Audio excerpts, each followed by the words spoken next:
Welcome to the Marshall Pruett podcast and our Week in IndyCar Series, brought to you by Cooper Tires, the Justice Brothers, our great friends at TorontoMotorsports.com, and also the amazing folks at Bell Racing Helmets, located in Speedway, Indiana. Might be the best name for a town on the planet. This week we have my man, I'd say my co-pilot. I think I've been his co-pilot for ever since we met, actually. Robin Miller, my man. Worked together now for, I don't know, I think 12 years, something like that, across two organizations, and I just love the guy. I really do. Not only is he a blast as a human being, I learn new and inventive ways to curse at people. I figure out ways to be crotchety and mad in just manners I never even contemplated. So hanging around with Robin, spending however much time on the phone each week, it's just a joy. Even though he might not be Mr. Joy when you see him all the time in person or on camera. Nonetheless, it's my man Miller. It is two of us doing nothing but Q&A this week. Normally we have a guest on, some form of IndyCar driver, team owner, engineer, manager. It's just me and Miller taking your questions. Went a little bit over time, told you all that we had 1 hour to do this, which we did, because that's what he told me he had. And then he gave us about another 15, I don't know, maybe even 20, to delay his dinner with a former IndyCar team owner. Lots of fun this week, lots of questions about next week. IndyCar Championship being settled at my home track, Monterey, also known as WeatherTech Raceway Laguna Seca. So a lot of questions there, lots of silly season items, couple of racetrack questions. That tends to be one of Robin's fortes. So we had a blast. Couple items to get to before we roll into our conversation. Buttoning down the last guest or two at Laguna to have not one but two season-ending live Marshall Pruett podcasts. So Friday, end of the day-ish. I can't tell you exactly when because we're still locking down the exact time. I think it's going to be 5-ish, maybe. We'll see what it is. I'll let you know, obviously. But Friday, end of the day, in the little second floor media center box that I have to myself atop pit lane, it's going to be all three, maybe all four rookies, hopefully, getting together. Kind of look back on their rookie season and say farewell to their rookie stripes. I got Colton Herta confirmed. We have Santino Ferrucci confirmed. We also have Mr. #FoxPiss himself, Felix Rosenquist. Just waiting to hear back from Marcus Ericsson. So that would be Friday towards the end of the day. Going to be tight quarters. So unlike pretty much every other podcast we've done live at a track somewhere, actually going to have to limit this to about 40 people just because the room does not hold anything more than about 40 people. So we'll let you know on all that.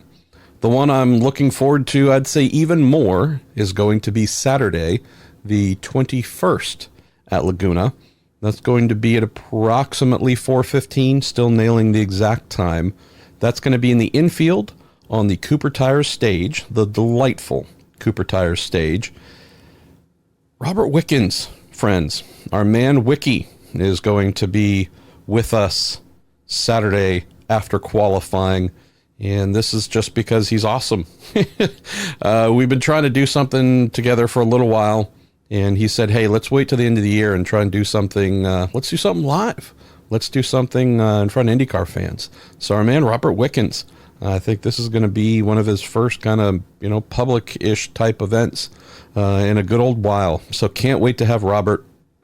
Also going to have my man, California's, although he was born in Michigan, but raised in California, got a Californian kid, the man who was half of the pass, probably the most famous thing to happen racing-wise at Laguna Seca. Brian Herta is going to be a guest, so can't wait to talk about life, the universe, and everything with our man, Mr. Herta, one of the most delightful people you'll ever meet. Third guest, I mean, come on. It's the final live MP IndyCar podcast of the year. Gotta have my French fry. Sebastian Bourdais will be there. And we hope, still waiting to hear back. It's just penciled in, so don't hold me to it yet. But we are hoping, I've been told to tentatively, as I get my lips together here, tentatively plan for championship leader Josef Newgarden to come and join us and complete our roster. And if good old Joseph cannot make it for whatever reason, well, I'm going to find someone else. That's a blast for us to close out the year. So that will be Saturday afternoon, approximately 4:15 in the infield. I'll get to you the exact time and location here very shortly. Let's go to the thing we've been doing that's a little bit of fun, I hope, and that is giving away weekly prize packs from our friends at TorontoMotorsports.com that print all the various MP t-shirts, stickers, whatever, along with all kinds of James Hinchcliffe goodies and cartoons galore, Robin Miller stuff. Our friends there, Derek Koska, said, hey, let's give away some form of Week in IndyCar t-shirt or related MP podcast t-shirt, your choice, some stickers, maybe even a drink koozie. Let's just throw a bunch of good stuff into a box and send that out each week to whomever's question posted on our Marshall Pruett Podcast Facebook page, which I would recommend you find, like, subscribe to, whatever the heck you do to take part in that thing. Whomever's question for the previous week's Week in IndyCar gets the most likes, the most upvotes, that person's going to be the old winner. And so last week's episode, that would be our man, Jerry Syndrich. Hey, Jerry. Met Jerry mid-Ohio a year or two ago at a show, and that was a genuine blast. His question to Marshall, do you know how much, if any, of ABC Supply's diminished role in the sport led to the cancellation of the Pocono race? Happened to be the one that folks voted for the most and wanted the answer to the most. And the answer was none. But it did make them mad, even though they were going away. So Jerry, drop me a note on the good old Bookface or tweeters, send me a DM, whatever, and I'll get you linked up with Toronto Motorsports, and we will send some swaggy swag your way. Last little note here before we get rolling. Knowing that we had an hour with Robin, turned into about an hour 15, hour 20 or so, we still did not get to half of your questions. There were, I think, just over 100 combined across Facebook, Twitter, and Reddit. So, as always, and I don't mention this enough, my fault, and I do apologize. If we didn't get your question, and you really want it answered, submit it again when we call for questions next week. And if we don't get to it then, send it in again. On my Week in Sports Cars show, we sometimes have folks that fire things in, I think 3 times is the most. And by the third, the submissions get kind of fun. Look, idiot. Enough. Just answer the dang question. Usually we do. So send it in again. Send in some form of hostile note. A good threat, at least gets my attention. Another really good threat definitely makes me perk up. I actually just kind of laugh at those. Those are pretty awesome. So if we didn't get to yours, you want it answered, send it through. Next week, we're going to have, I think I mentioned this with Robin, next week our guest leading into the finale is going to be Team Penske President Tim Syndrich. Obviously, they've got 2 drivers vying for the title, so that's going to be pretty awesome. And I'm also thinking of doing a separate, just general championship Q&A as we get a little bit closer with maybe my pal Lee Diffie from NBC Sports, maybe my pal Katie Hargett, maybe the 2 of them. I don't know. So if you have thoughts on that, if you'd like to hear some sort of final championship lead-in Q&A, thoughts, predictions, and otherwise, if what we did here with Miller wasn't enough, let me know, and I will do my best to make that happen. So with all that said, thank you to Cooper Tires, the Justice Brothers, TorontoMotorsports.com, and also Bell Racing Helmets in Speedway, Indiana. And let's get rolling with our man, Robin Miller. And I don't believe I had to use the bleep button once. It's a Robin Miller night. It's a Robin Miller night. You see, fellas? I knew they'd get Robin Miller. I'm not sure who that is. That's the guy who hates everything. That guy? Oh, him. I love him. Oh, I just love balding middle-aged men. Oh, is he wearing that loud sweatshirt? Hey, isn't this the paper that fired Robin Miller? Loser. Yay, Robin Miller, Robin Miller! It's a Robin Miller night on the Week in IndyCar podcast. I swear this little weekly thing you and I started doing together at some point in 2017, I didn't know if it had much life to it, brother. Unfortunately, the original host, they've yet to fire that idiot. You were smart and bailed off the sinking ship a long time ago. But I do think it's nice that you swim up and just look at the wreckage every now and then like you are today. You're on the cutting edge, son. Podcasts have taken over the country, and you had one of the first of them. So, I don't know. You might be smarter than I think you are. Well, I think it was more like one of the last ones because the people who are truly on the cutting edge were there way before me. But I do claim, and it is with actual authenticity, that there were expenses made and plans afoot to start one back in 2009 when you and I were both at speed.com. But just as after I finished buying all the equipment, got a note from I forget who was running things back then. It wasn't Joe Tripp. It might have been Kevin Anderson saying, "Oh, yeah, we got a radio guy who said he's going to do all that, so no need." To which I said, I hope Guitar Center has a good refund policy. So anyways, here we are doing a little podcast.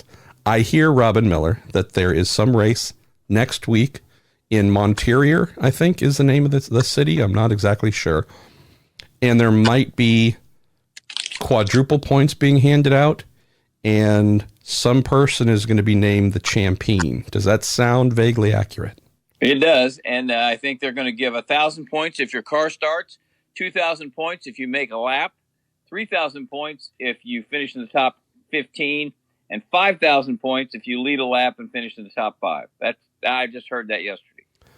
We could have Matthias Laced as the IndyCar champ if he just simply leads a lap and then takes out everybody else and gets those 5,000 points. So, boy, do we have some great strategies. Well, no surprise. We have more. Yeah, we have, I think, about 110 questions that came in. Told folks that we had about 1 hour to do this, and we do truly have 1 hour. There's not going to be any overtime. You have to go grab that just absolute despot known as Derek Walker to have dinner. So we're going to get... He gives me $1,000 a week to have lunch and dinner and breakfast with him because he has no friends.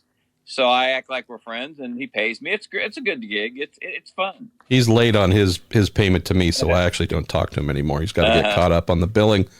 So we're going to try and get through as many as we can as usual. Y'all sent in some great ones. Robin, let's get started. Oh, my goodness. I don't know what's happening there. Let's get started with our man, Michael Breedick, who says, simple one for the both of you. Who is going to win the race at Laguna Seca, and who is going to win the championship? What says you, Mr. Miller? Ryan Hunter-Reay is going to win the race, and Josef Newgarden is going to win the championship. Ooh, I love the RHR angle. Redemption after Portland. Michael, I'm going to go Scott Dixon. I don't know why, and I don't think it's going to be enough for him to win the championship because he's back a lot, but I'm going to go with Dixon for the win and go with Josef Newgarden for the championship as well. I think this is one of the easier championship decisions we're going to come across in a little while. Let's go to Mike DiCardo, Robin, who says, simple question, who will drive for Spam next year? Hashtag me personally. Buddy, a driver came up to me at Portland and said, you're right most of the time when you come up with some wild-ass thing about, Newgarden or Pagenaud going to Penske or whatever. But he said, you're dead wrong about Hinchcliffe. He's definitely going to drive for Sam and McLaren next year. And I said, well, I'll tell you what, why don't we just bet a steak dinner on it? So we did. I still think I know now they're saying, well, Ray Hall may not have a third car or whatever. I'm telling you, Honda's still trying to find a deal to get him in a car. And when we find out how much money the Honda of Canada deal is worth and how much they really still want him, that's when we'll know a little more. But let's say for argument's sake that that Hinch does stay there in his lame duck season. Who do they get to run with him? And I just think Connor's got a good shot. I really do. I do too. I've heard the name of another driver today. I'm not going to mention because that driver is engaged in some other negotiations too, but have heard another driver mentioned who certainly could be in the mix there as well. Just throw in here too, for the sake of trying to maintain whatever record, you and I have been super consistent from the outset in saying, despite whatever has been said publicly, despite whatever stories have been written recently, despite quotes being offered by one of the team owners, don't necessarily sign up for your 2020 James Hinchcliffe spam souvenirs quite yet. Also fairly consistent in saying that if by chance Hinch does return next year, that might be because that is the best option for him, meaning with the way contracts have lined up, Robin, who's available, who's not available right now, just what seats could be available at other teams, despite a desire to stay within the Honda family for the reasons you mentioned, long-term and very, a positive financial relationship with Honda Canada. This might be the best thing that works out for him in terms of availability. Not necessarily desire, but it might be the best option available for next season and next season alone. Yeah. No, I agree. When do you think you're going to run our little silly season video? I'm going to get that ready for early next week. So the drivers will really hate us.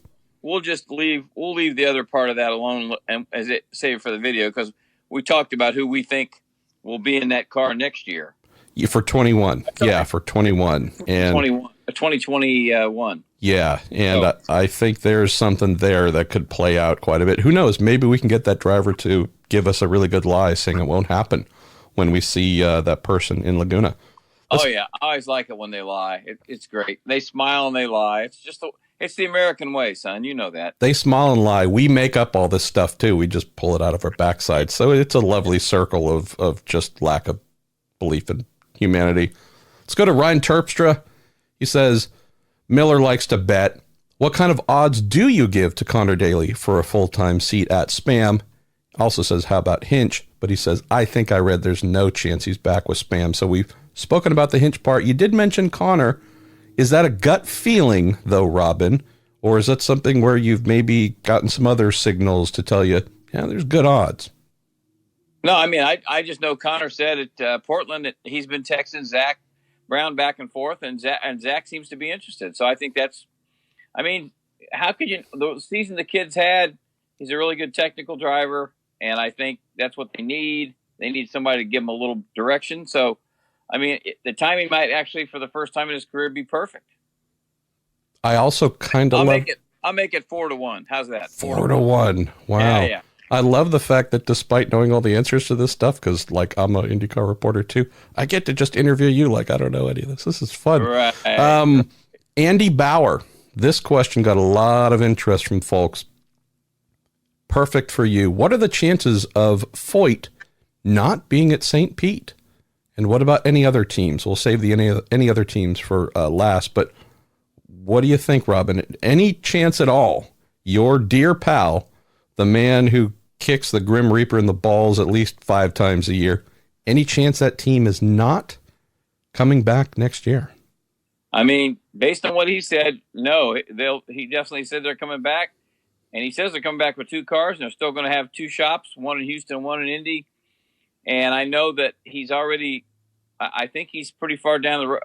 I shouldn't say down the road, but he's made contact with a sponsor that seems to be pretty interested in him, since ABC will only be with him for the Indy 500. So, no, I think, he wants something for Larry. It's kind of Larry's team too, Larry Foyt's team. So he wants to make sure, will AJ go out and spend a lot of his own money? No, he's too smart for that. But I think his name still resonates, and he can still find some sponsorship.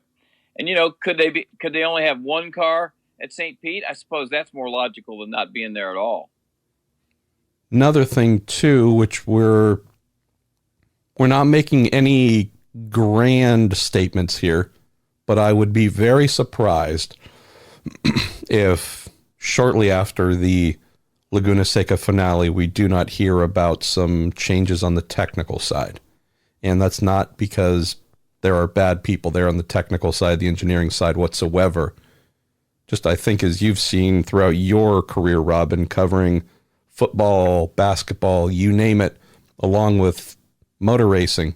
Usually when you have a big shakeup, whether it's a driver leaving, a big sponsor leaving, something where a team in whatever sport has been on a downward trend, you either, if you're not swapping out the head coach, you're definitely changing out the offensive coordinator, defensive coordinator, something to try and get that offense going again. So we don't know exactly who's going to be driving next year. We think Tony Kanaan could definitely be coming back.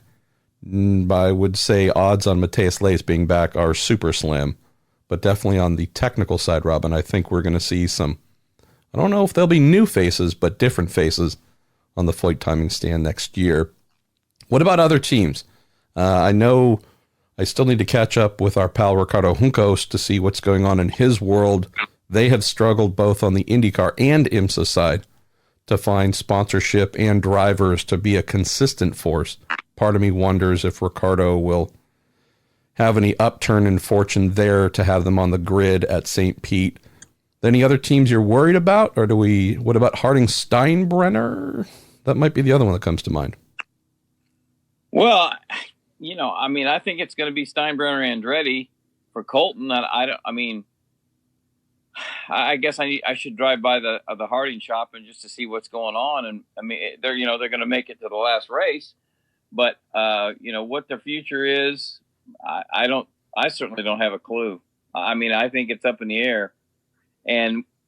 But Colton, he has to keep taking steps forward. He can't go lateral. And, him and Brian are the first guys to say, look, if Mike can answer the bell next year, we're plenty happy with his team. We've got, Nathan O'Rourke has done a great job, and their pit stops. They've done a really, really nice job. So it's all like everything else. It's a matter of, will they have the money to do it? But the more that you hear about stuff, the more you think it's probably going to be a Steinbrenner-Andretti relationship, or at least it sounds like that.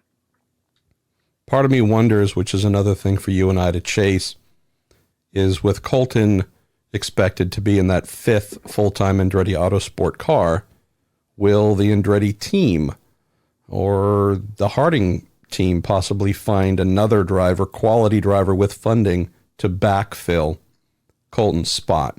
I've heard one driver mention, actually I've heard two, one that we've known about for a little while, another one which has just cropped up. So I think there could be some possibilities there, but definitely need to check in with the team, or if you could just drop by and honk, see if someone comes out and answers your question real quick.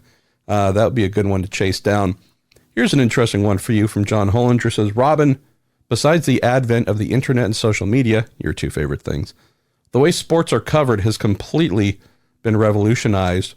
What has been the biggest challenge in keeping up with these changes for you, and what does the future hold? He says, for a young person looking to be the next Robin Miller or Marshall Pruett, don't do that. Where should they be focusing? Well, get comfortable in front of a camera, learn all about what Marshall does with blogs, take pictures, do everything you can. We don't blog. We're professionals. We write. Oh, yeah. Yes. Right. Well, learn how to write, and then you can be a blog. But be a good word writer. Yeah, the better you can write, the better. It's just that there's so few places for kids to go. We've got Racer Magazine, and there's a couple of websites that pay, and unless I've been hearing things wrong for the last couple of years, there's a lot of websites where guys write for free. And that's fine if you're 75 or 80 years old and you got money and you're just doing it because you still love racing. But the biggest challenge is to dispel, everybody's an expert now and everybody has a forum because of the internet. So what you try and do is when somebody says, hey, did you see what this guy said on Facebook?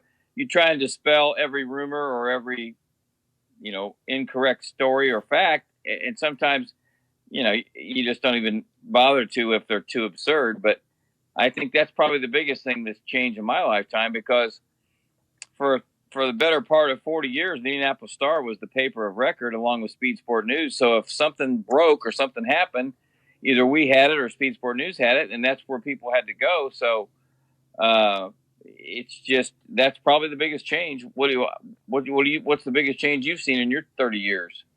Well, I'd have to go in that same direction. It's probably exactly what you mentioned with the advent of easy access the standards of having to learn the trade, there being some form of, single A ball, double A ball, working your way up as a reporter or journalist, building a reputation and trust.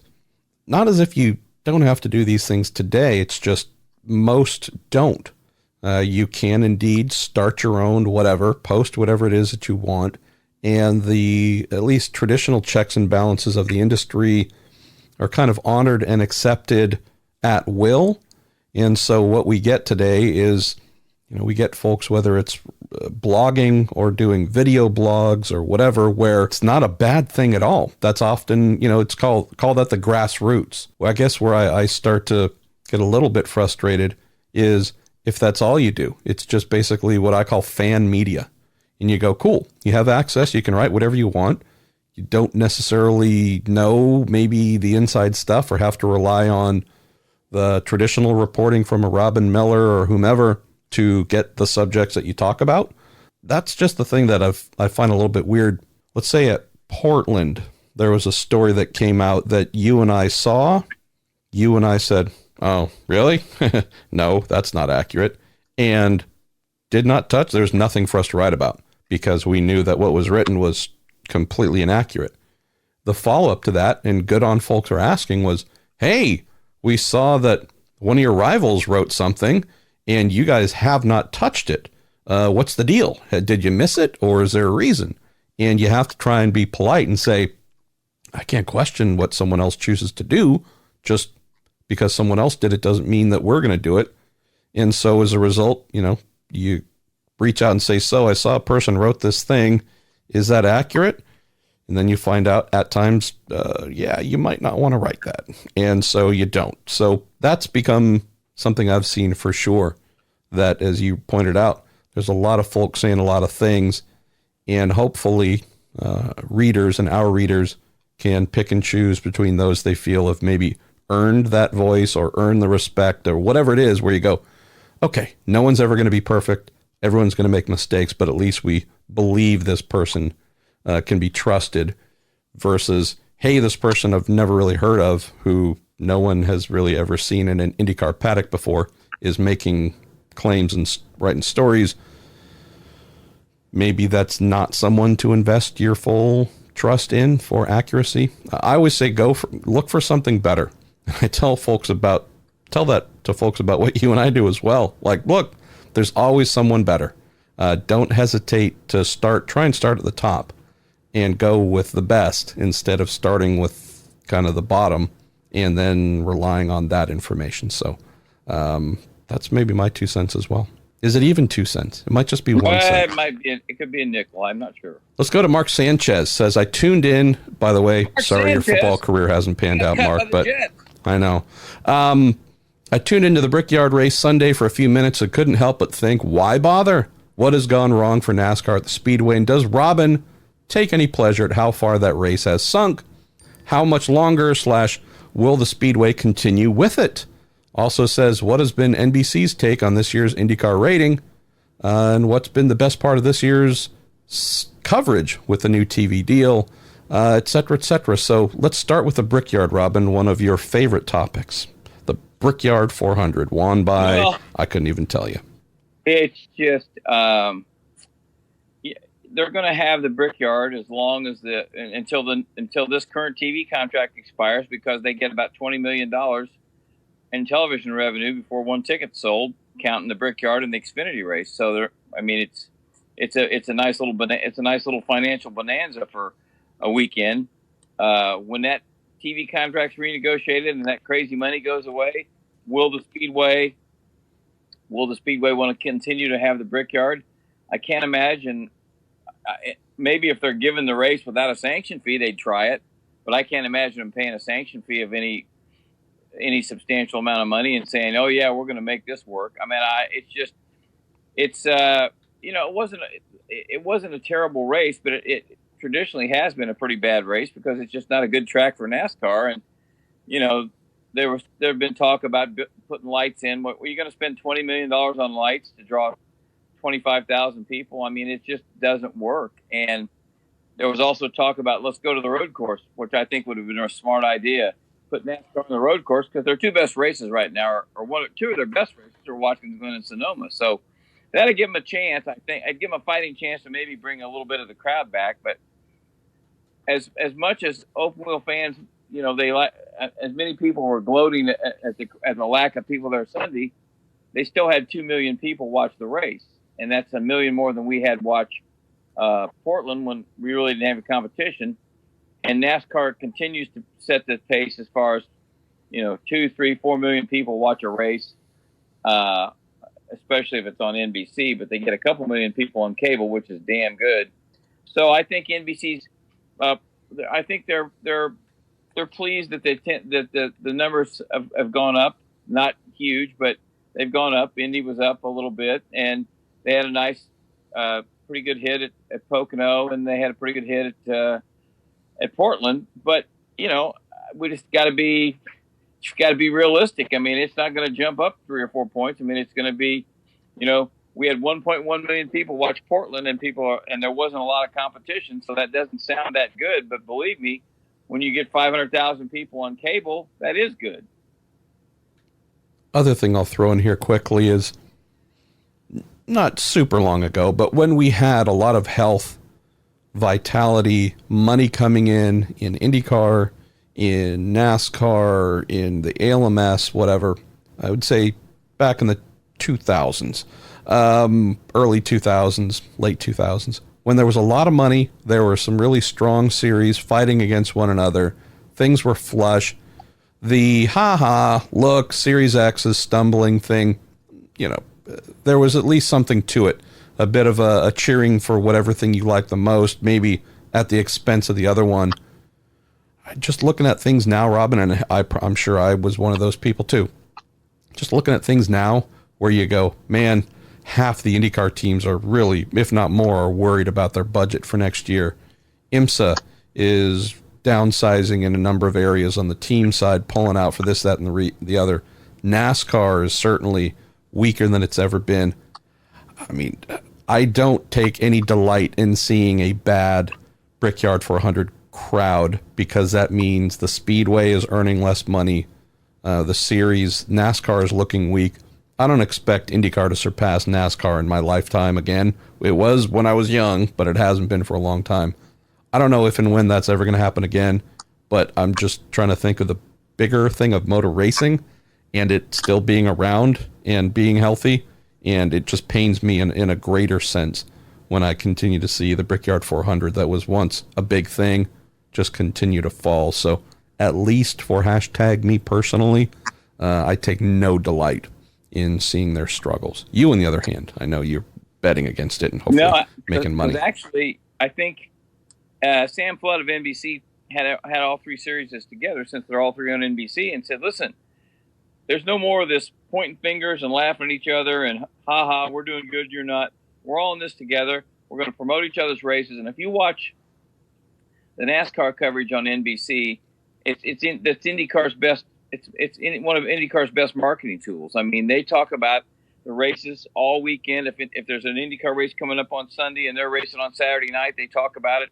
Or they preview the next week's race. They talk about who's leading the championship, and Jeff Burton and Kyle Petty and Dale Jr. They're all real good about keeping IndyCar in the conversation. And I think when you got IMSA thrown into the mix and there's a couple double headers and maybe a couple more in the future, you just have to say, look, we're trying to keep racing afloat here, and it's the whole group. And the fact that NBC's got all three makes it even more imperative to kind of pull for each other.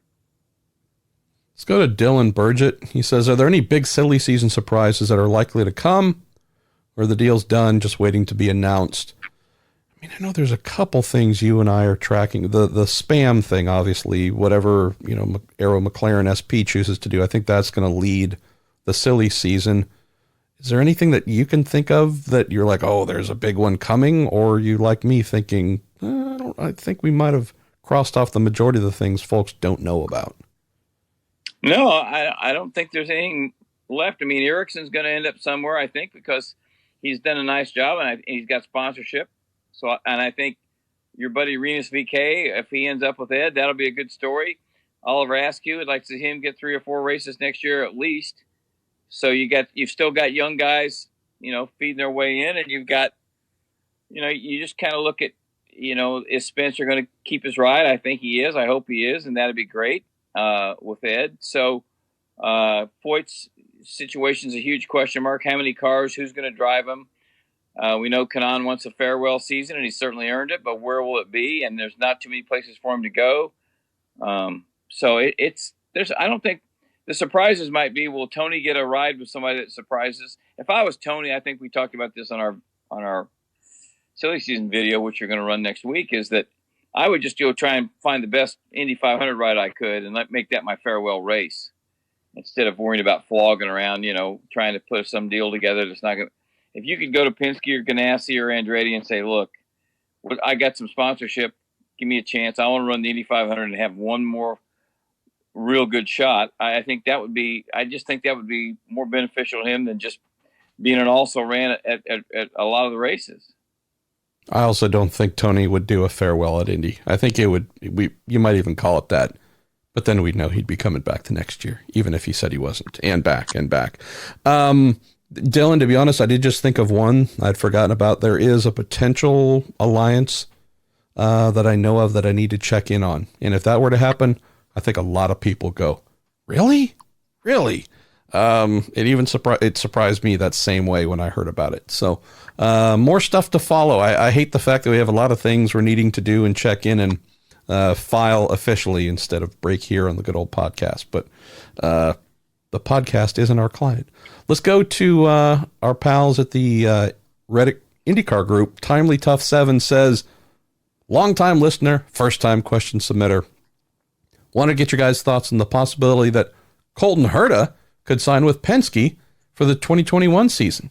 He said in one of Robin's recent mailbags, he mentioned that he wouldn't be surprised if RP signed someone like Colton or maybe a Rinus VK sometime after next season, especially with the aging core of current Penske drivers, Josef excluded. What are your guys' thoughts? I think for sure that Roger Penske's always got a chair when the music stops. To quote Danny Sullivan, he's always the head of the posse. He's always got his eye down the road. And Colton Herta, what better guy to build for the future than him? I mean, Will's had a great career, and I think Will like to run a couple more years. And if Pagenaud ends up being the McLaren driver of choice in 2 years, then there's going to be at least one seat open. But I would just think that's exact. I mean, I asked Roger, I don't know when it was, back in July or something. I said, how about Colton Herta? He says, oh, we got our eye on him. He's a hell of a driver, blah, blah, blah. I mean, he didn't say much. He never does, but you got to know that he's got to be impressed. He's got to be paying attention. Would also say here that looking at RP's general approach, someone like a Rinus VK, who we think is going to be a badass, Roger's going to need to see him be a badass first before he signs him. That's the way RP does things. He needs to see it first, then invest. And so Rinus would need to have a really impressive rookie season. Frankly, a Colton Herta-like rookie season next year for that to be possible, provided he doesn't sign a multi-year contract right away. But yeah, there's no doubt, though, that RP Robin is staring at needing to freshen one or two of those seats just because their drivers are getting closer to 40 than 30. Let's go to L. Jones Areno. Said, hey, apart from using social media and talking to friends, are there other ways that fans can be helpful to IndyCar and its promoters to help build support for our home tracks? He says, knowing what you know of the business, would they be interested in hearing from the locals on potential business partners or untapped advertising opportunities? Robin, I got to believe we almost need to ring Jay Fry and have him set up a hotline number, because this is exactly what the series and its tracks could use. We had someone last week who mentioned from Portland, said was really disappointed at the track's beer choice. I think the vendor that they partnered with was Coors or Budweiser or some generic stuff like that, and said, hey, we have more craft breweries in Portland than anywhere else you're going to go to for an IndyCar race. Why did they not tap into this local culture? And I think it's kind of coming from that angle and aspect, What do you think? Do we need to get 1-800 IndyCar needs sponsors going, or what kind of things should we pass on to IndyCar's leadership here? I'm not even sure it's the leadership as much as if you got an idea for Portland, then you need to just get a hold of Kevin Savary and Kim Green. And Savary said, I talked to him on the phone the other day, that, they had a couple pretty good leads, they thought, and those people came to the Portland race, their potential title sponsors. So they're desperate. They desperately need a title sponsor at Portland. I think we saw it this year. The crowd was not as good as the first year. And, there wasn't a lot of advertising, and the people living in Portland were saying, we didn't know that. So until you get somebody like, and you're not going to get a Jonathan Bomarito, he is a rare breed, but until you get somebody that can help you promote the race, that's how you're going to make it, and that's how you're going to sustain it. Let's go to, where should we go next? Let's go to Nathan Cook, who says, last week there was an awesome turnout for the BC 39 little dirt car event at IMS. Any chance IndyCar could go back to its roots and do some events teamed up with USAC? He says that would make for an awesome weekend. What do you say, USAC's biggest fan, Robin Miller? I say that Gateway wants to run the Silver Crown cars as part of their weekend, and that'll probably happen sooner than later if they can figure out a date. But that's what it's going to have to be. It would have to be a Silver Crown or a midget race in conjunction with Indy cars. And it's fine. It's as long as they run them at a decent hour. When they had when USAC redid the Silver Crown division and came up with those hideous cars, because Bill France had convinced them that they were going to be partners. And then the first two USAC races were at 3:30 on Friday afternoon in front of 11 people and an usher. You're like, yeah, they're not really your partners, are they? So it's got to be a preliminary race, and it's got to be at promoted well, and it's got to also be at a time where there's going to be some people in the grandstands like there are at St. Louis. So Gateway is the perfect place, and I think that's what you'll see. Let's go to Nick Dovniak, who says, if we roll the clocks back a few years and give Simona Di Silvestro or Catherine Legg the same 3-year contract that Zach Veach has right now, 3 years on a strong team, how different would the landscape be today? Would we have more women on the road to Indy, or would we still be looking at a pretty barren ladder system for women? That's a great question, Nick. Yeah, I mean, if Simona would have just been given a real chance with a real team and could have got that manager out of the way, I mean, she still is the best we've seen. And I think, could she have won a race? Oh yeah, I think she could have. I mean, she was that good. Catherine, on the other hand, was thrown to the wolves, back in the Champ Car days because Cal Coven needed somebody to combat Danica. Well, Catherine wasn't ready. She is now. I mean, she's improved by leaps and bounds. So again, you watched her run the Delta Wing car pretty damn well in IMSA, and she, her Champ Car seasons weren't very good, but she didn't have any experience. And I think now she's trying to put a deal together for Indy next year, just for the Indy 500. But Simona would have been the one that would have, and Simona was becoming popular with the fans because she bounced back from being burned and flipping at Indy, and she just had a great spirit about her. And I just hate to see her career waste away, but that's what pretty much has happened. Little fun sidebar here.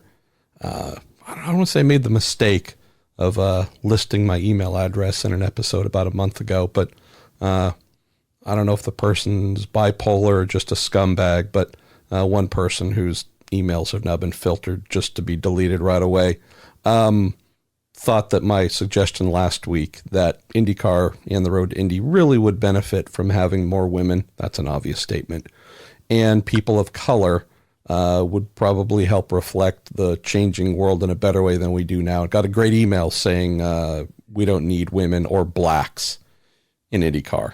So that was, yes, yay, progress, 2019, we rock. Let's go to Jeff Barak, who says, I know Robin has mentioned this, but have you heard any talk from those in the series, either owners, drivers, or officials, concerning a need to change something regarding the starts at Portland and its unsuitable first turn? I'll take this one. This topic definitely is a grading one for me, Robin, because there's nothing wrong with turn one at Portland. We see racing series, we see drivers get through it just fine. Just because something is hard doesn't mean you should remove the thing that's hard. I think as we mentioned last week on the show and in our Sunday video, we're recording right after the IndyCar race where a bunch of drivers made a lot of dumb mistakes and knocked out a lot of cars, and then watched a bunch of teenagers in the following Road to Indy race, 20 plus cars go sailing into turn one without a problem. I just cannot see the merit of, we keep drivers in the IndyCar series keep screwing up and hitting each other. I realize there are other series that do it too, but the corner isn't new. It's been there for a long time. The fact that folks are making mistakes is a testament to how hard it is. I just don't like the idea in racing of, if people keep crashing because something is hard, we'll just take away the things that are hard. It's upon the drivers to do things that aren't dumb. And so I don't think changing the start at Portland to just accommodate, to dumb things down and make it easier, I just don't ever think that's really the way to go. If it's unsafe, sure. But it's not as if going through that turn one festival, the festival corners, the little chicane there, it's not as if that proposition started when IndyCar returned in 2018. So I've heard nothing about we're going to change it, we're going to do something totally different, just because our drivers so far haven't been able to figure it out. Let's go to... No, but it was your buddy Ryan Smith of Chevrolet that suggested, let's just do what IMSA used to do. Don't use the chicane and just go straight and use the first turn and get them spaced a little more. I like that idea, especially if you're a paying customer and you watch one of your drivers get knocked out 100 feet into the first corner. I mean, it makes you not want to come back. So sometimes you got to be smart about protecting the drivers from themselves. And if that's an easy fix, then do it. But in all seriousness, other than Portland and Pocono, the starts have been pretty good. I mean, we got through Toronto and Long Beach and Alaska.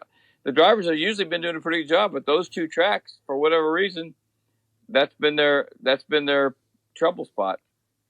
Let's go to Andre Good. Says, what is IndyCar thinking with a 3-week break before the final race? Double points and a new track can only do so much for keeping IndyCar in the spotlight. This needs to be remedied. Andre also said his soapbox moment is sponsored by Joe Tonto's quarter retrieval service, which is my favorite reference to the movie Driven ever. Yeah, can't argue the break, Robin. I don't know. Are we really thinking that IndyCar was just high in the national register and everyone was thinking about it through Portland and now they've forgotten?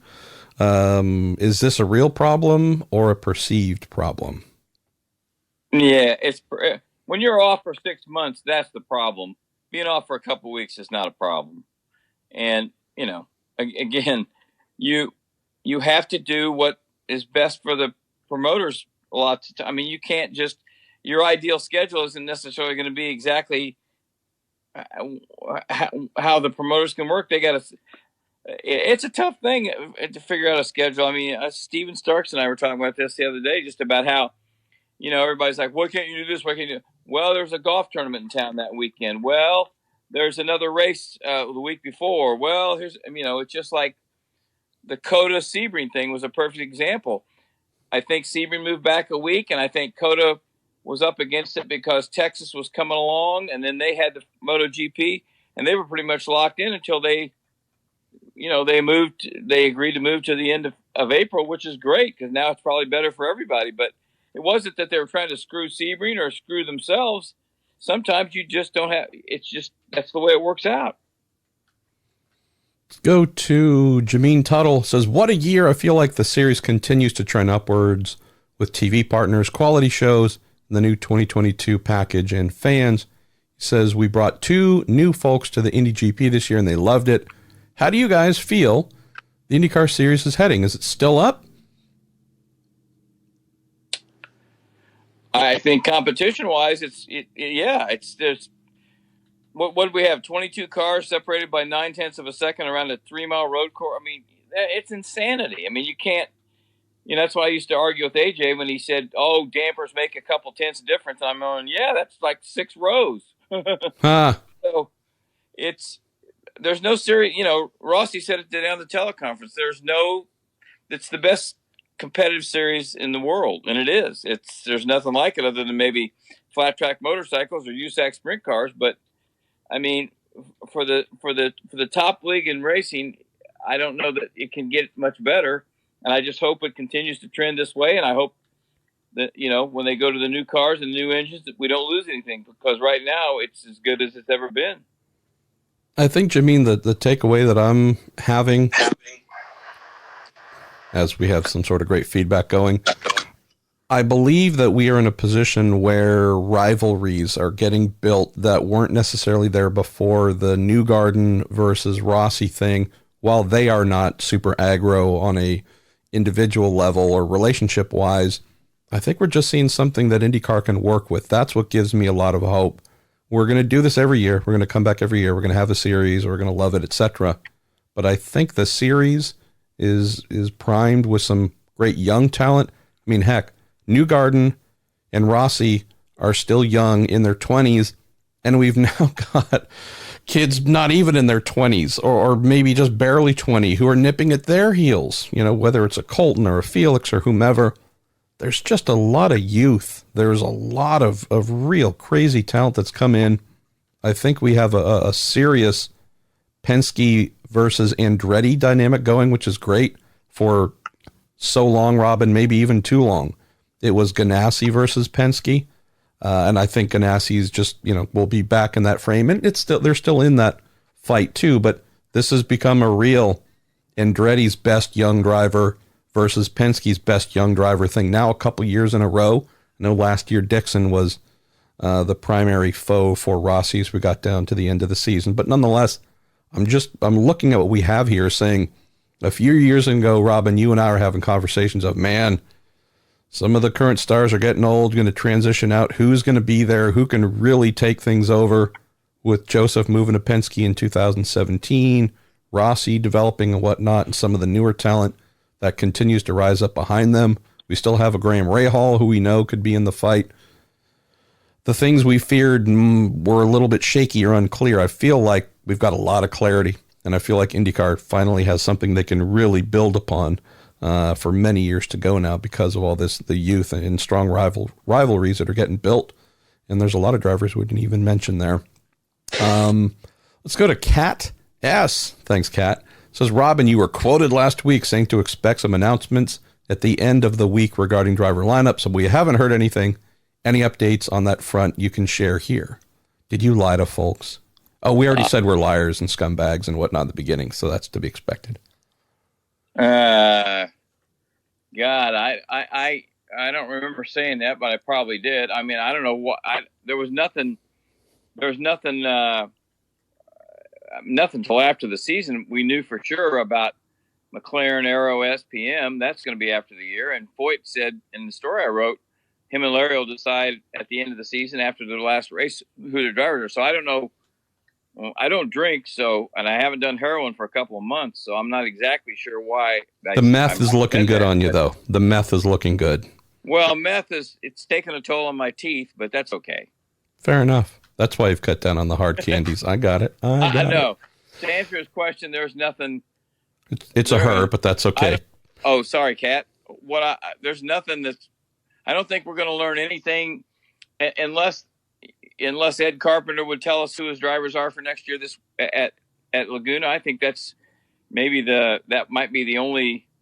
Maybe that could be the only announcement. Yeah. You see anybody else? I thought there might have been an announcement end of last week, earlier this week. I've been told by that team it's probably a week away, and who knows, could even be delayed beyond that. So again, I apologize for not being able to fill in specifics, but part of how we do what we do is either gaining trust or accepting embargoes and whatnot. So while sharing the fact that an embargo is in place is not betraying anything.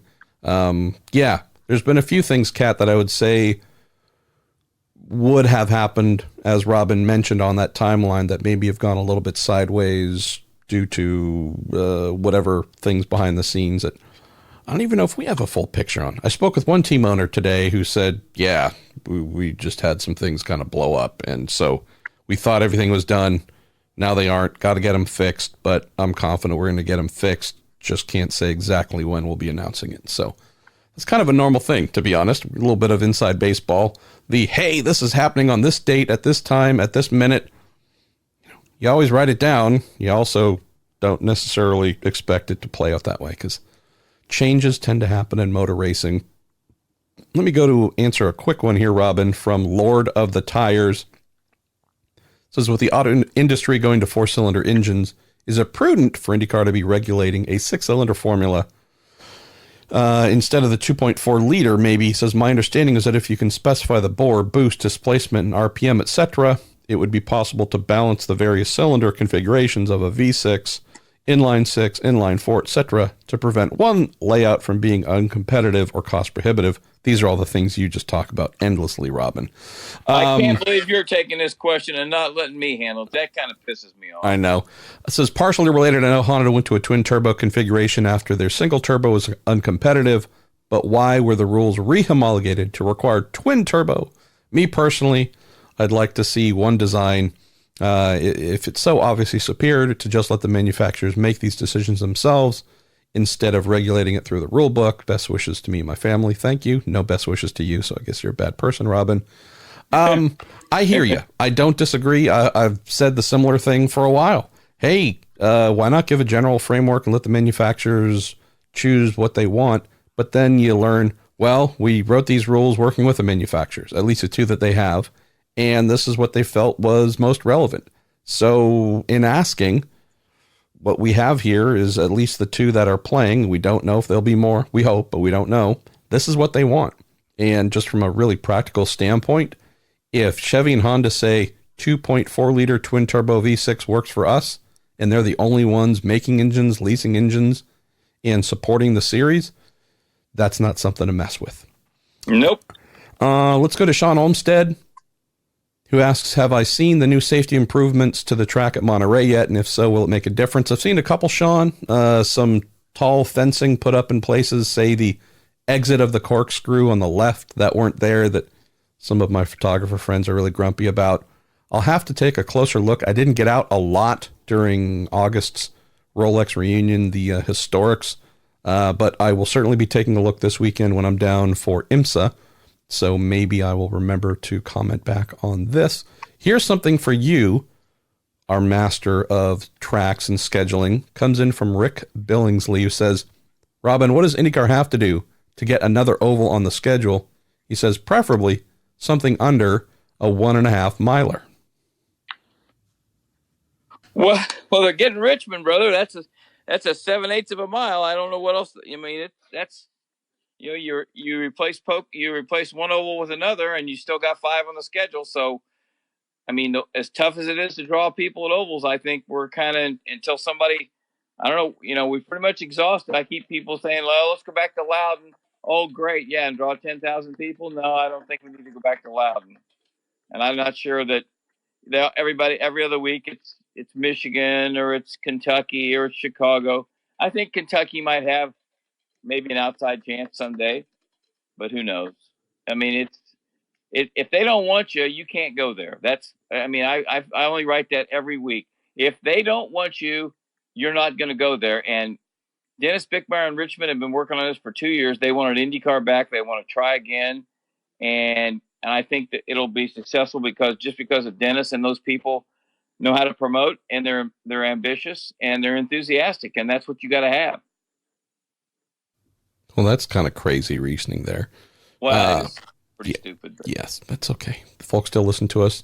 Quick one here to answer from Zach Eckler. Says, MP, hope everything is continuing to proceed in a positive direction with your wife. The answer to that is yes, except for her choice of husband. Always great to see you back at the track. Just had a couple questions. Are you still going to have weekly podcasts after the IndyCar season?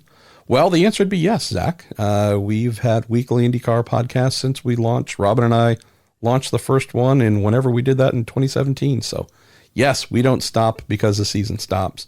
And actually, I can announce next week's guest, provided he doesn't change his mind. That'll be Team Penske President Tim Syndrich, who will be making his first Week in IndyCar podcast presence.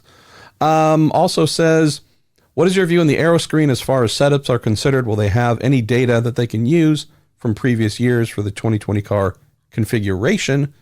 Yes, as our pal Craig Hampson said a few weeks ago on the show, with that 50 pounds, Robin, of weight bolted atop the cockpit, how that is going to affect the handling of the car, the weight distribution, tire usage, springs, everything. They're going to have to go to all new setups. And I'm not saying they have no clue, Zach, but yes, everyone will have to modify their setup somewhat significantly to deal with this lump of protective device. All right, fun one here from Mike Stoops. Says, MP, since you cover both IndyCar and IMSA and are a fan of MMA, I'd like to know who you think would win in a mascot grudge match. Would it be Bib, the Michelin Man, or the Firestone Firehawk? Says, hope to see you at Laguna Seca. Best to you, your wife, and your cat, Rocky. You left out Rosie, which means she's going to claw the crap out of me tonight. Mike, I would say Firestone Firehawk. Reason being, I've known a few of the people that have dressed up as Firehawk. Whew, yeah. Let's just say that the prison tracking ankle bracelet was still attached. So, yeah, tends to be some nice people dressed up as Bib. Firestone Firehawk, they're pretty much lined up outside the jail, waiting to bolt people into that suit. I believe Robin Miller's been in it a few times too. So further proof that prison folk. I got a good story. Steve Shunk did it one year, and Dario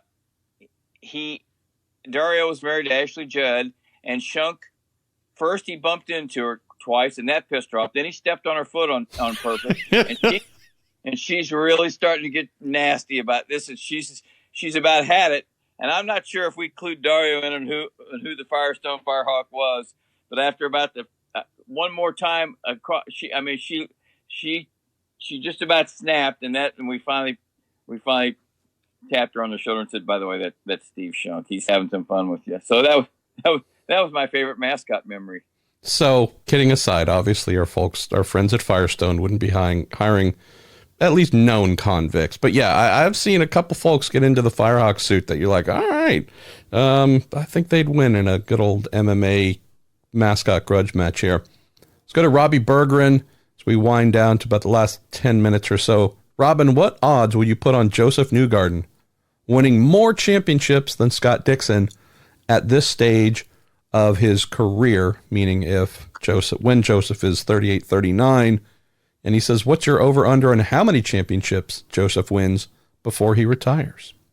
That's a good question. I'd say he's going to win at least 4. I'm not sure he can get to 5, but how's that for being a wimp?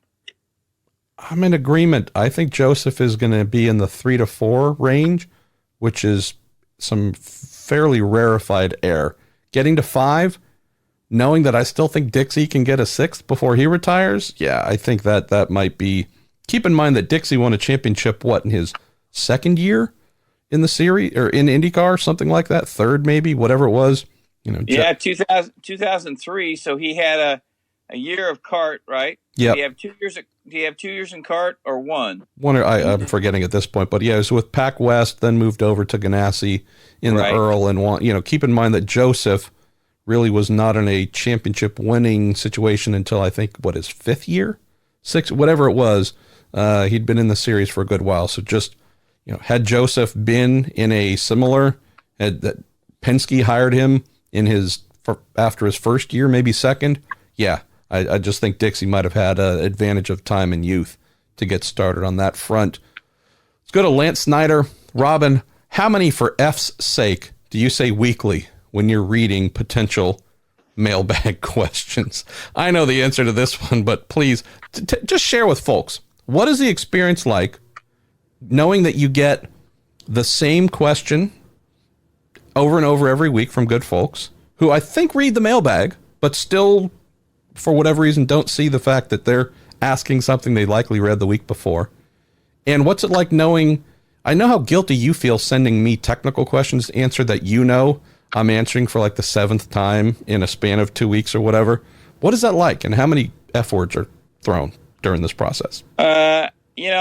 It's sometimes it's become humorous, and that's because our editor at Racer, Mark Glendinning, if you read his captions on the photos that he runs in the mailbag, like today, he said, I think today's question, one of the big bitches today in the mailbag was, my God, these guys, why did they lose their mind at Portland? Why can't they get through the first turn at Portland? What the hell's wrong with these guys? What are we going to do about this?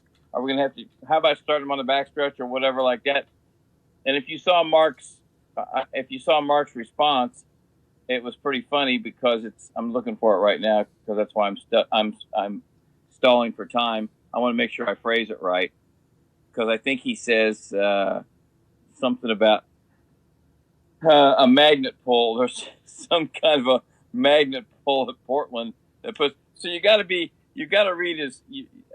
It's half the fun because he's had to edit the mailbag for a long time, and it says, "Oh yeah, here we go. In years to come, scientists will discover that the apex of Turn 1 at Portland has a stronger gravitational pull than any other place on Earth, and then everything will start to make sense."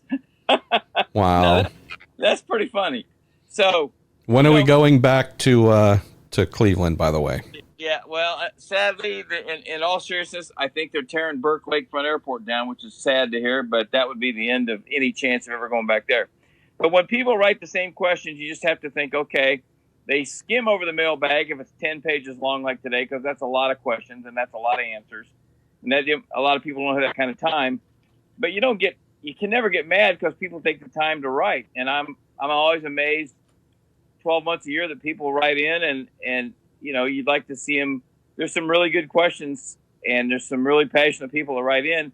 And the ones that write about Michigan or Kentucky or Loudon or Cleveland or wanting to go back, there's just because they've had good memories there, and that's where they want to go back. But I don't think we can convince them, look, nothing is going to happen at those places because Michigan doesn't want the race back.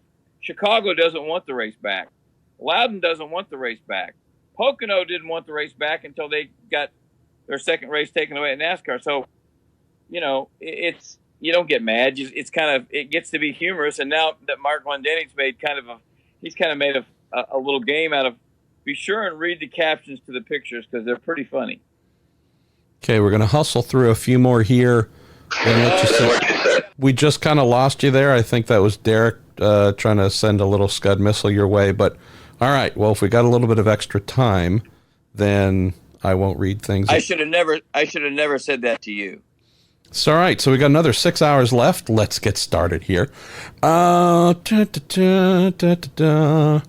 go to Todd Hutchins. Says, fellas, what do you think the biggest IndyCar story of the year will be? Will it be Spam, Rossi re-signing with Andretti Autosport, Aero Screens, Pocono, ABC leaving AJ Foyt Racing?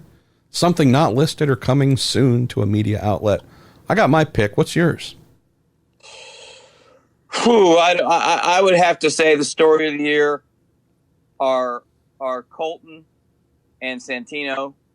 I think they're the story. I just think their emergence. I think that's the story. To me, the series is about racing's about drivers and people thrilling you. And I think those two kids are the story of the year.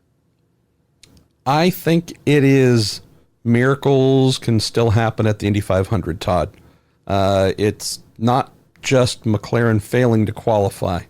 It's the fact that Juncos racing with a busted car that wasn't optimized aero-wise and Dragon speed, which I'd never seen in oval, that these two teams that everyone, myself included, loved but counted out said, nope. They're not making the show. These two, Kyle Kaiser being the one to just drive the stake into the heart of Fernando Alonso at the Indy freaking 500 on pennies. That's the one that I think we're going to remember just as a standalone incident from 2019. That's to me is going to be the one. Let's go to now this. I don't know. We're going to have to be a little careful here. You and I have spent many minutes talking about this one privately. Nick Fletcher says, guys, what does Capstone and the Guess Renewable Energy sponsorship mean? He says, I know Rossi, Colton, and Connor are all signed with Guess, but the Harding Steinbrenner racing team has struggled with funding all year. Rossi ran it as a limited thing for one race, and Connor posts about them regularly with no ride money. What am I missing? I mean, it's safe to say that we seriously need to thank Guess for introducing Capstone to IndyCar, because Capstone has stayed on and been an invaluable part of keeping the HSR team on track late in the season here, Robin.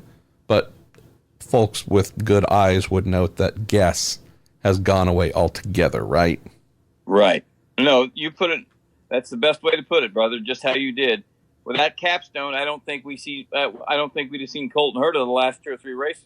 And will they be back next year? They seem to be pretty, I don't know how much money it's worth, but they seem to be pretty fired up about IndyCar racing. So if Harding could answer the bell, that might be his godsend. Let's go to John Richter. Oh, actually, I'll just add to that quickly, Nick. Yeah. So there are big plans announced. There's press conference. There were statements from team even saying, hey, Guess is our sponsor and everything's good. We knew behind the scenes that not everything was maybe lining up from what was being said publicly to what was being said privately. We don't know the financials.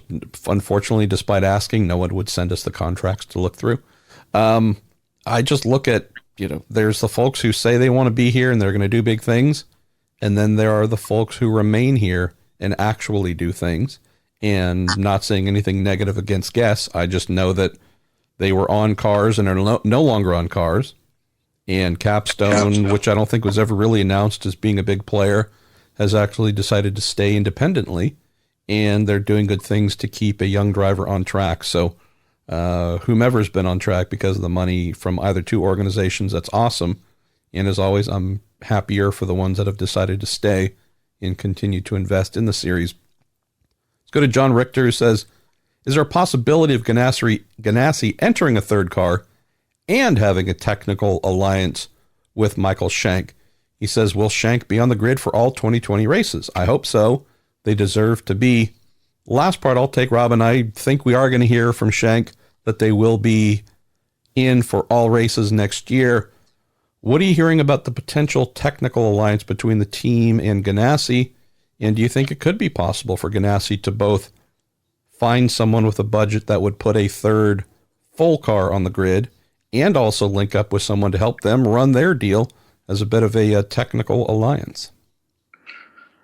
Well, you can always delete this if I'm talking out of school, but I think you're the one that put Mike Shank and Mike Hall together so they could talk, and I think they've talked, but all indications are, from what I keep hearing, is that they're that Michael will go back with Andretti, which is, I think that just makes the most sense. They had a nice relationship before, and that's what got him started. And I'm glad to hear you say they're going to run the whole season. I think that's good news. That's breaking news, really. I think everybody was thinking, well, I hope he gets to run at least 10, but you think he's going to be back for the whole year, huh? Well, that's what they've been working on. And Mike has said that's their goal. He's never said they are. He hasn't told me that they are. I do think that, I think the reason they're working so hard and have yet to announce anything is that's what they're working towards. If just coming back and doing 10 again or even 12, I think they probably could have announced that as being a reality a while ago. So I just take the fact that we haven't heard any news as meaning that, no, they're still working to achieve the bigger goal. And if they don't think they are going to achieve it, then there'd be really no reason to wait. So just a hunch. Let's go to Pete Hernandez. Save this here towards the end because I think this one's going to be it should be fun. So I was curious to get your guys' take on this. If the split never happened, what would IndyCar have evolved into? Would the series have still turned into what we have today with a spec chassis and only 2 engine manufacturers? Or would CART have continued going strong with several engines and several chassis suppliers? Well, I don't know. I've said it, I've written it, I've lost some friends because of it, but when Tony started the Indy Racing League, it was the worst possible time to do it because CART was at the pinnacle. Indy Open Wheel Racing was at the zenith of their existence.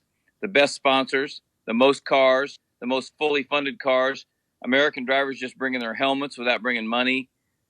Phenomenal crowds everywhere they went, and good TV ratings. And they were a thorn in NASCAR's side, and they were certainly a thorn in Bernie Eccleston's side, especially in '93 and '94. So, I mean, when Fred Nation was the Dr. Goebbels for the IRL and was telling everybody, "Oh no, CART was on its way down. Indy 500 attendance sucked. We could, yeah, really, okay, Fred. That's why That's why it was sold out in '95, and Roger Penske was paying triple face value for any seat in the house because he couldn't get tickets in 1995. IndyCar racing they had at one time, 2 tire manufacturers, 4 engine manufacturers, 3 or 4 chassis. Would it have eventually turned to spec racing because of economics? It could have. I mean, we don't know that, but we'll never know. But it cut open wheel racing to the quick in 1996, and even though CART had a couple good years after that, it never has recovered. But it's done a really good job of making a comeback here in the last few years, and it's getting closer. But when I hear people talk about the crowds at Rid, Ohio, or the crowds at Long Beach, or the crowds at so-and-so, you're thinking, no, folks, you need to go back to the early 90s if you want to see some crowds, because there was nothing like them. Definitely, Pete. I think you're on to something here, though, on the downsizing in terms of chassis and engines and such. Keep in mind that if you step away from IndyCar and say, well, how is the motorsports industry as a whole, it definitely points to the fact that it's been on a decline. Hopefully not a decline towards the grave, but if you look at sports cars, definitely nothing like it was when the American Le Mans Series was a raging success. Golden era, really 2000, 5, 6, 7, 8, definitely 2007, 2008. Tons of money being poured in by manufacturers. Then also look at NASCAR as well, which we discussed earlier. NASCAR was big monster. Even that is in a sorrier state. So I'd say if the split never happened, CART was still going. We've just seen industry-wise, a lot of money has been coming out. And so you would have to think that would be the same situation with less of stuff. So I think you're onto something here, that even if CART was still a thing, we'd never heard of the IRL. So many things had not changed. I definitely think that CART, or whatever we might be calling it today, would be just as susceptible as stock cars and NASCAR, sports cars, and whatever else that has seen a bit of a decline here. Let's go to our last couple, Robin. Mark Cardella. Lots of critical career commentary this year on Marco Andretti. Is it time for Robin to pump the brakes on his bromance with Graham Rahal as the next great American driver and provide similar commentary of underachievement? He says Rossi and Newgarden are way ahead of them. Santino and Colton are on the way up. So I think there's a question in there. Well, that's funny because somebody wrote a couple weeks ago. It's the same guy probably, and he said, "Oh, Miller's got a new love, or his new bromance. He loves Santino Ferrucci." Because I wrote a column, was I not supposed to write about this kid having a phenomenal? I mean, sometimes our fans just they floor me. I'm like, really? You don't think we should be writing and publicizing Santino Ferrucci? And I think I said something about Graham having a pretty disappointing season in the mailbag last week or this week, and I think he'd be the first to tell you. I mean, he's kind of gone. He went through that wonderful stretch in 15, 16, and 17 where he's winning races. He was contending for the championship in 15, and now he's, Sato's won twice, and Graham hadn't come close to winning a race this year. So, it's just, I don't know. I don't know. Graham's 30. He's only 31 years old, so I mean, he's still got a lot of racing ahead of him. I just think he just seems to struggle sometimes because he was gung ho with Alan McDonald taking over as his engineer, but he had his best years with Eddie Jones. With Eddie Jones. So I mean, I don't know. He's a tough guy to read sometimes, but I still have confidence he'll win races, and he'll be so. I don't know if he'll ever win a championship, but I think he'll. I think he can contend. I think he certainly still has the talent. It's not like he hasn't shown us that. It's just there's been, this has certainly not been a good year for him, and he's regressed from the years before that. But he's 31 years old. He's got plenty of time to bounce back. Definitely think we're going to see some engineering modifications with the team for next year. Not because anybody is doing a bad job or needs to go away, but maybe more on the addition side.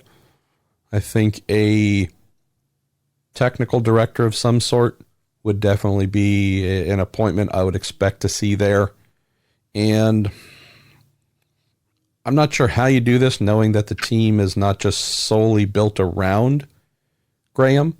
But if you look at the Harding-Steinbrenner outfit, where through this alliance with Andretti Autosport, George Steinbrenner, Mike Harding, Brian Barnhart, they've been able to create a situation for a rookie driver where everyone can see from the outside it's truly designed for your maximum benefit, from great engineer to great damping to a great driver coach in Little Al to, again, there's so much work that's been done to customize that team to give that kid the best chance possible. I know that the Rahal team is not a one-car team. They have a second car. Who knows? Could have a third car next year.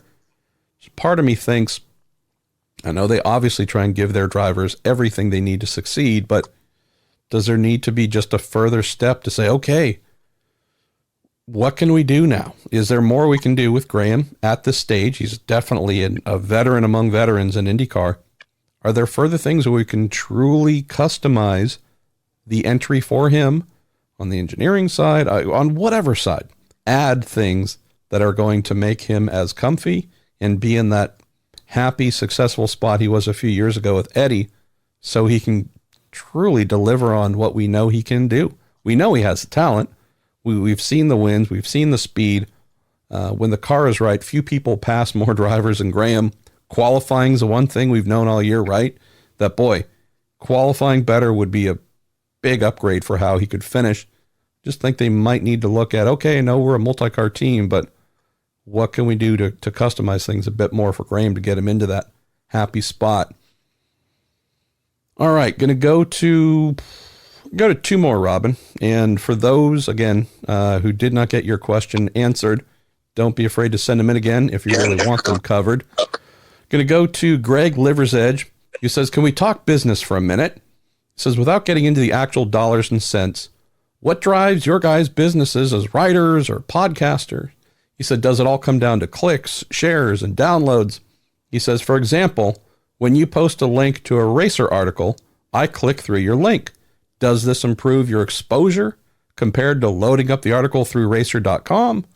And he also says, in a perfect world, how would listeners or readers get to your content to maximize your exposure and paycheck?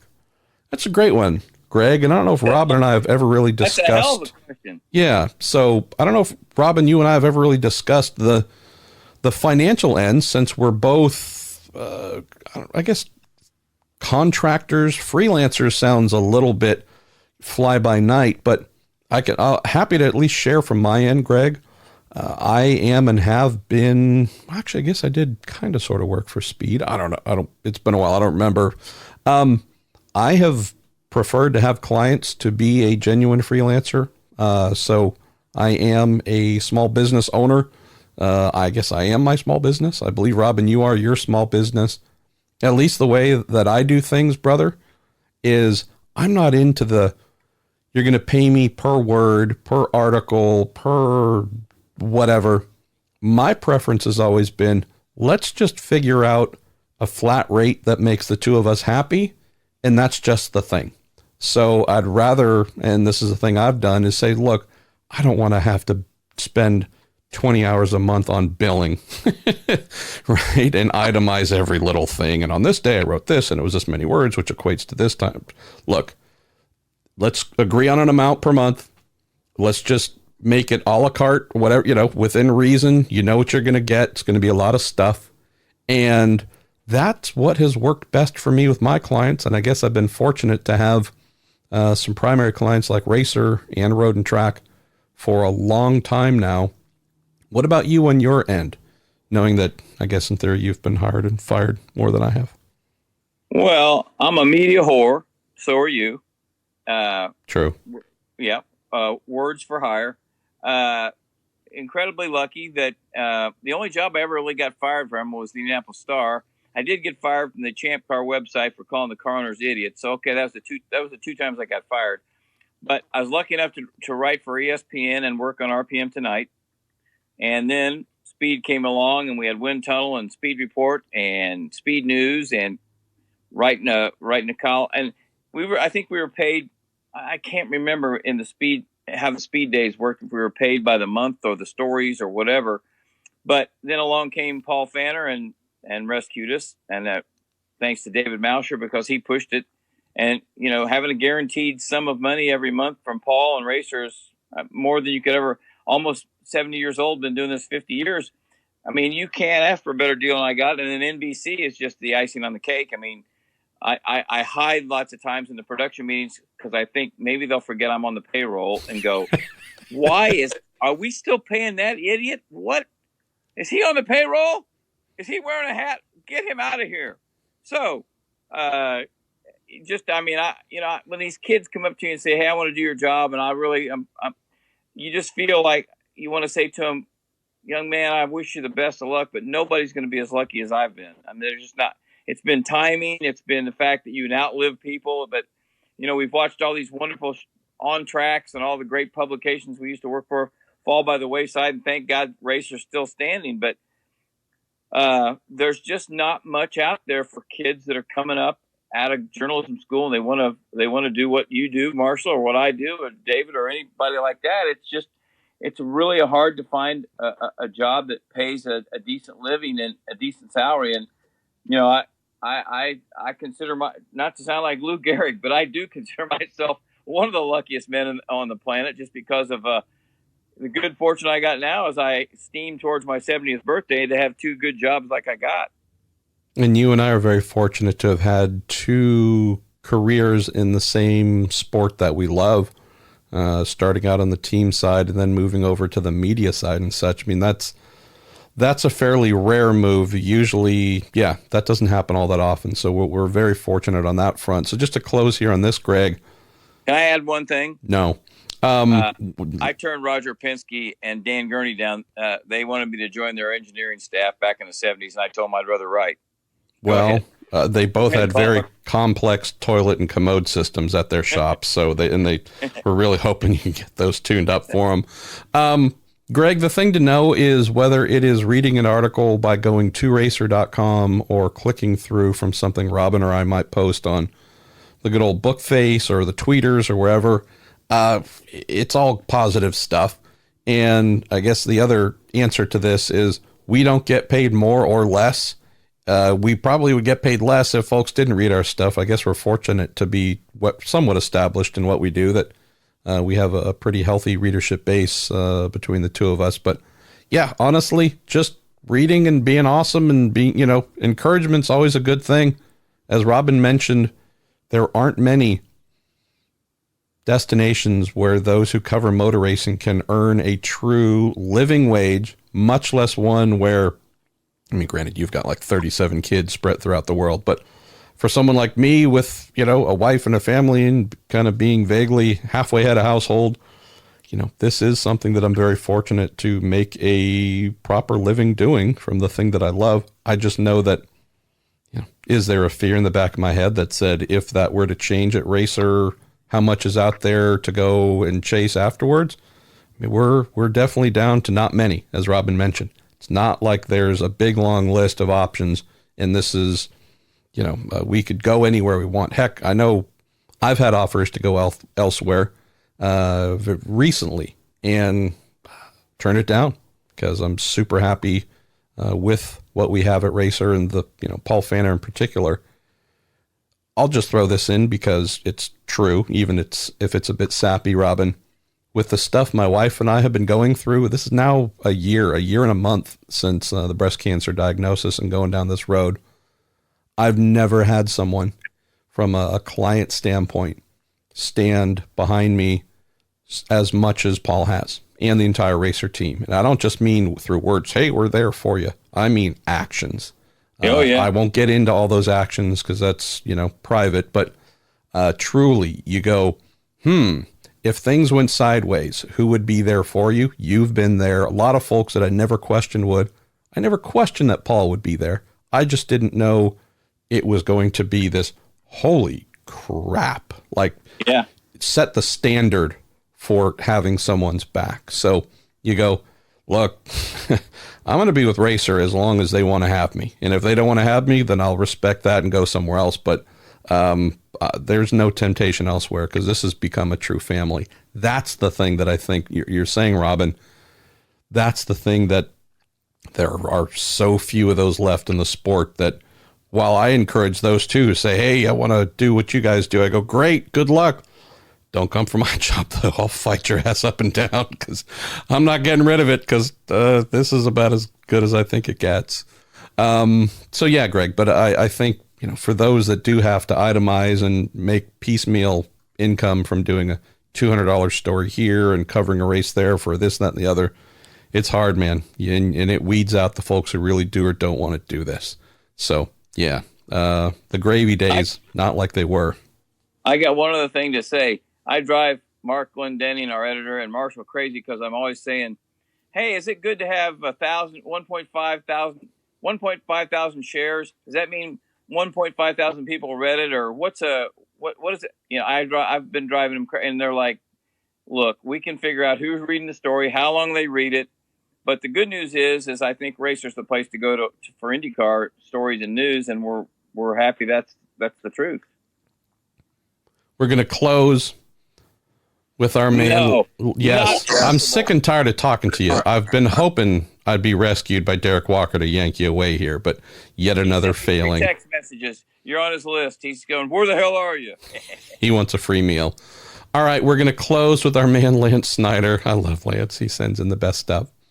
He says, for you, Marshall, next year, and I'll read out the full acronym here, should SP Aero McLaren and the Fernando Alonso racing team come into being and they lead a session or qualifying or win the race, will you write the following headline, spam-fart dusts the field?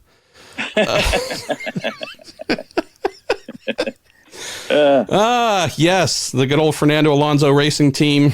Yes, I can guarantee you, Lance, I dream of a day. Robin and I will have to arm wrestle over who gets to, well, granted, we should tell folks, we don't write the headlines or post the stories. We just send it in to the web editors. So, yeah, but if we did, we would be arm wrestling over who gets to file the spam fart dusts the field. IndyCar field crop dusted by spam fart might be another one. I don't even want to get into the Iowa, although they're no longer the sponsor. Iowa corn 300 blasted by spam fart. I mean, this is all third grade humor. And I mentioned last week when I think this came up that, I just still giggle at this. I'm in my late 40s. I'm 48 and I still giggle at this stuff like a little kid. And I had one listener write in and she said, hey, don't reserve this for men. I giggle at this stuff too. So I'm just glad to hear that while I think this is just me being a dumb boy, I'm glad things like the spam fart acronym actually just, it's an equal opportunity tickler. Well, speaking of ticklers, we should let you go. We should also mention to close here, how awesome has it been, Robin, to watch folks support our pal, Brian Till, who is being taken offline here for the rest of the year as he undergoes chemo and radiation for throat cancer to try and make it back to start the 2020 season. Last Friday morning, about $3,800 had been raised through a GoFundMe page. And I think as of this afternoon, in less than a week, I think that number's come up to over 40,000. I just saw today, Graham and Courtney Rahal donated $5,000 to help our man, one of your colleagues on the broadcast side, but just also one of our good pals for a long time in the paddock, Brian Till. So really awesome to see the IndyCar community and sports car, but IndyCar community really come through for. Brother, it's been Brian, it's been me, it's been you. It seems like whenever somebody hits a pretty big speed bump, you see a lot of great folks, whether they're race car drivers or just fans, who come through to try and help out. So, yeah, a lot of us really thankful for what you all have done for us by watching, listening, reading, and deciding to step up and just be good racing citizens when a need is presented. I couldn't have said it better, brother. There are so many good people out there that have helped you and me and your wife and Brian, and can't thank them enough. Well, go suffer through a dinner with the, that deplorable person, Derek Walker. Well, thank God his wife's going with us. At least there'll be somebody to carry the conversation. Brother Miller, thank you as always, and I'll see you next week in my California IA. You got it, buddy.